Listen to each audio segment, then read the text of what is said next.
I think who wouldn't want to not have to work? I would actually always want to work. I Really? think life without work, there's no challenge. It's boring. I personally think yeah. people who are like stay-at-home Well, we'll moms, give you 10 years in the workforce. they're and really we'll see if you strong. change I your could not mind. do that. Like, Wait, you go ahead. Finish your point. Go ahead. I was saying that I would always want to work because I feel like I would just feel empty that I'm not pursuing something that I love. Do you want kids? I am still kind of debating on that. If I'm Well, being let's honest. leave that for a second. How old did you say you were? 22. Just Yeah, turned give it a 22. decade, and then we'll see if you want to work or not.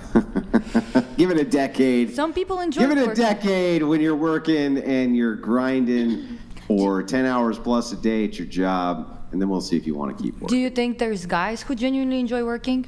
Like men? Yes. Do you think men Yes. why don't I you think that most men are hardwired for it, and they absolutely enjoy it. So you but think they don't have to go into the conflict that women do, the biological conflict of wanting to have a family and childbearing and nesting.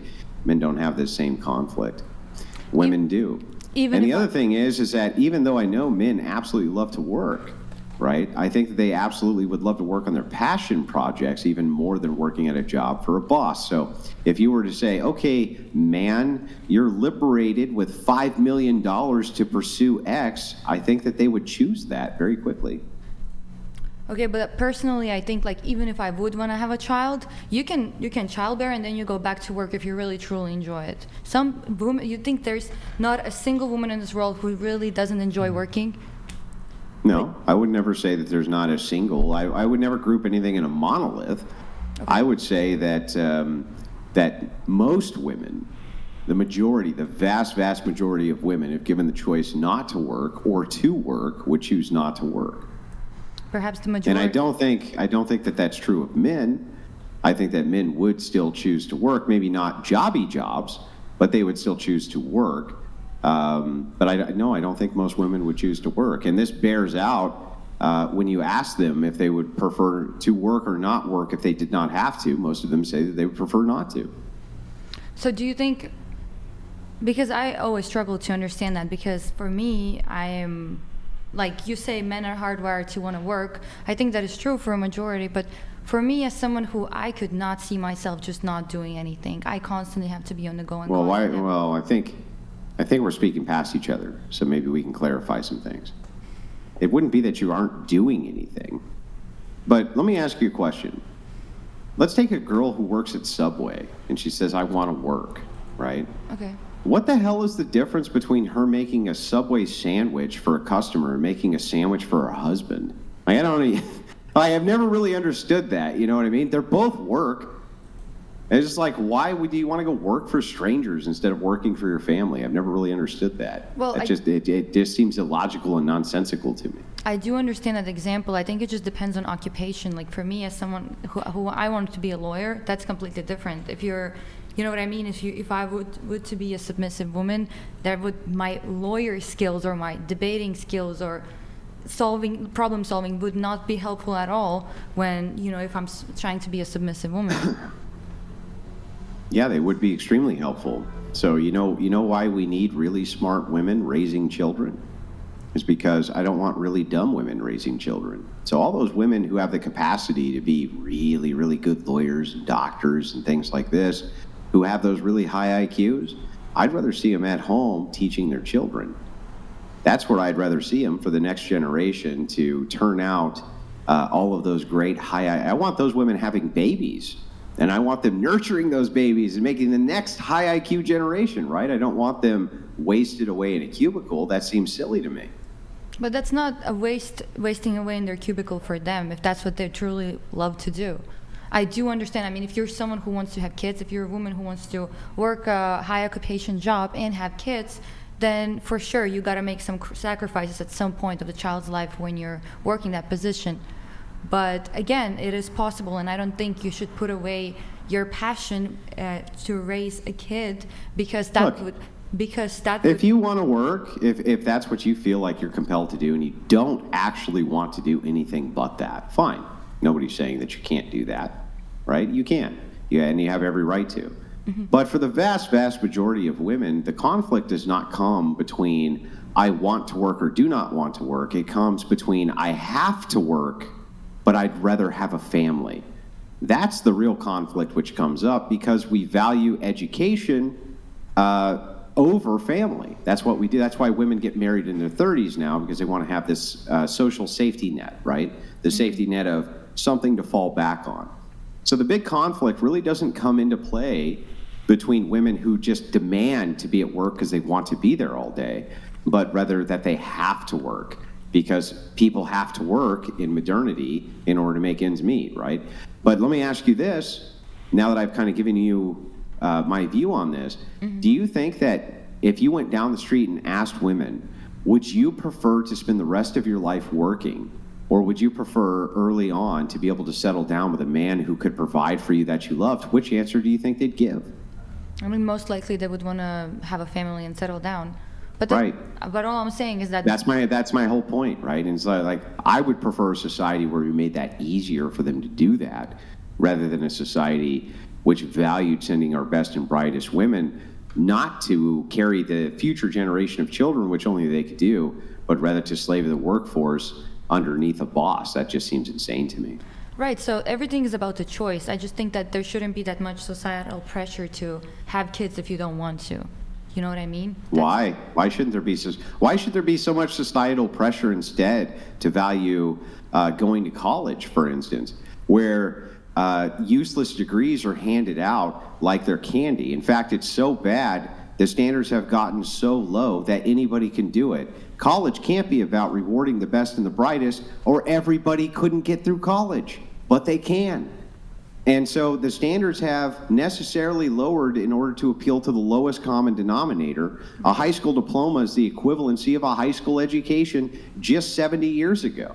So it's like, why shouldn't there be a national propaganda around a nuclear family and having children, instead of national propaganda at wasting your youth and your childbearing years going and getting a worthless degree that almost nobody ever uses? I'd like to know the answer to that question.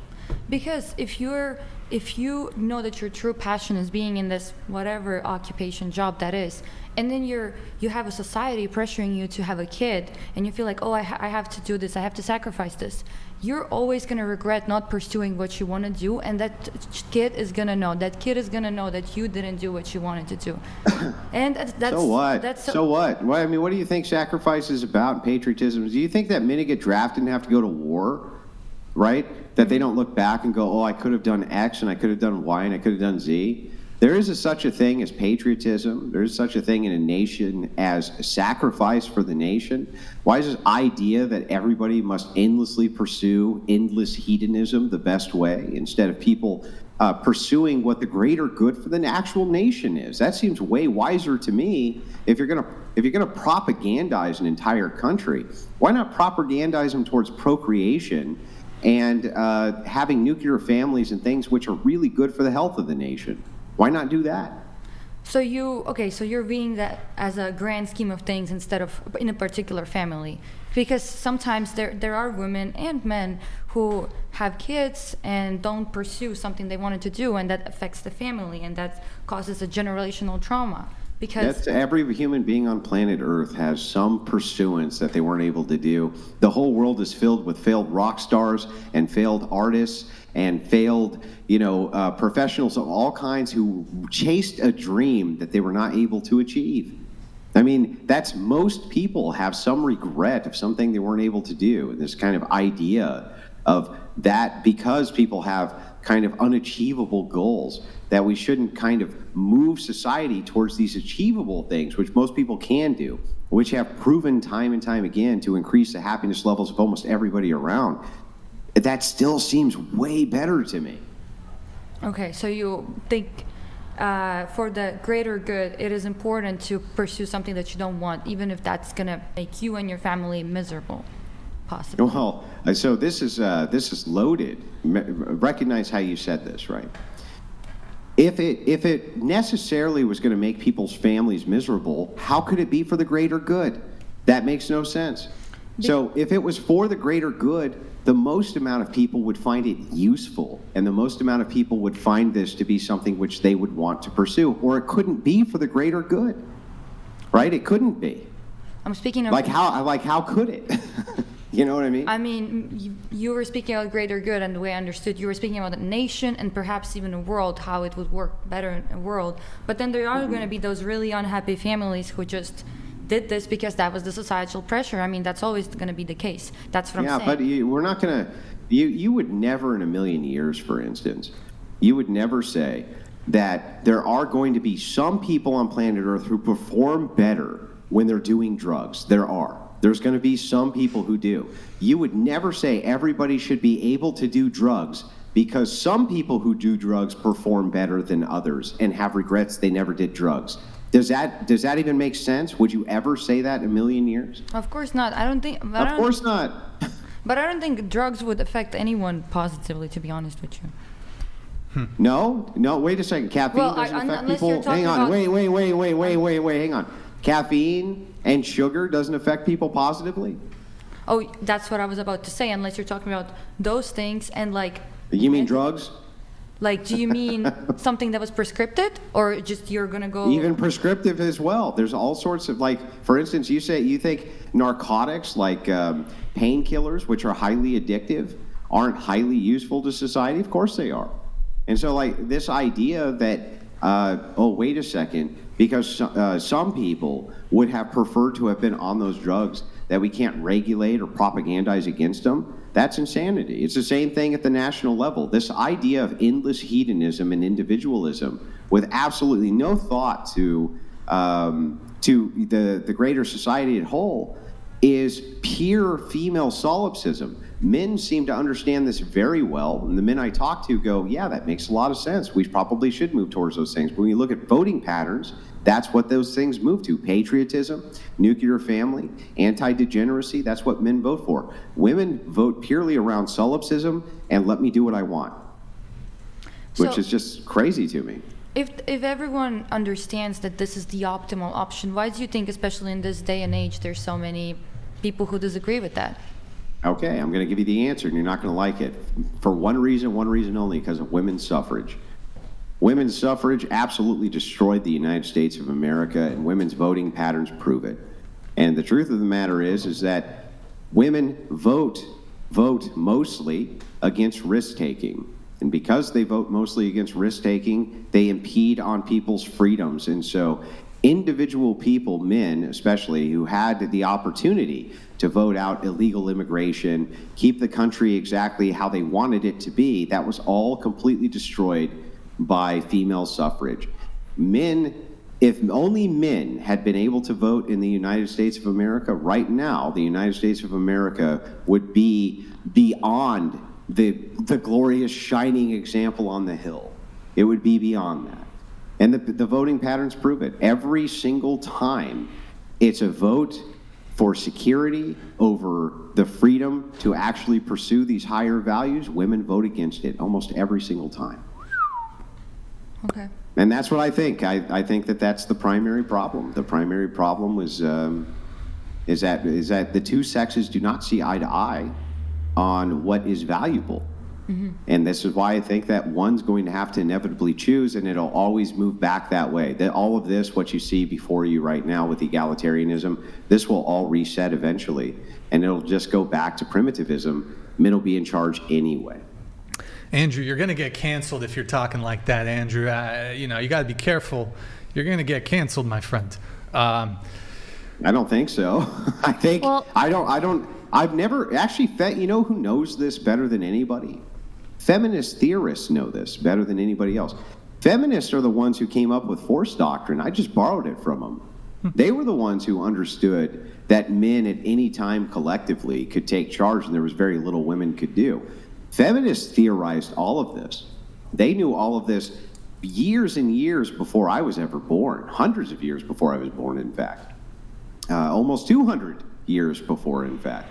It's their own writings that I go off of. They insisted, the feminists insisted that women had the right to vote, but when it came to women voting for the right to vote, they wouldn't let them do it because every time women had the opportunity to vote on their own voting rights, they voted against it.